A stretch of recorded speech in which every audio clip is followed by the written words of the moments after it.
атыңа қарама, бөлен, ал біз бастаймыз.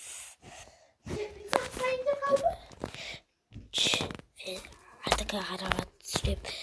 Достар, бір күні дос екеуі отырған PlayStation ойнап отқан жадостың үйінде. Содан кейін анасы хабарласатын, бірақ Максимнің анасы хабарласпады. Сондықтан үйіне ерте шығуды шешті. Ол кезде қап-қараңғы түн болатын. Сосын екеуі қол ұстасып, содан кейін өзі жалғыз Максим үйіне қайтады. Бірақ жандоспен қоштасқан кезде артында біреу тұрған тұғын.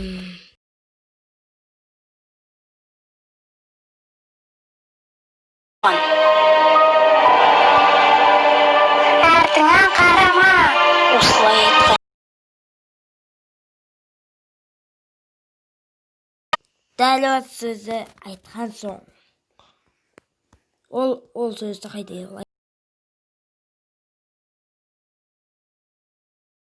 Оның артынан бір қорқынышты дыбыстар шықты.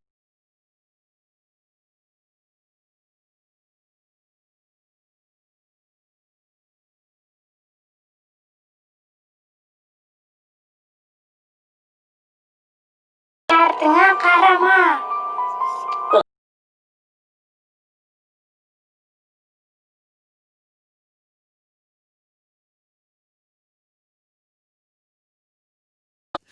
Артына қарап қалған кезде ол біраз қызығады. Сосын артына қарай қалған кезде өзіне ұқсас бір баланы көреді. Дәл киімі де, өзі де ұқсады.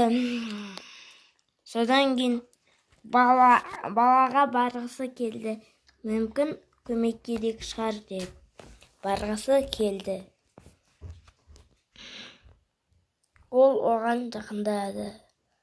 Көмек керек па деп сұрады. Қолын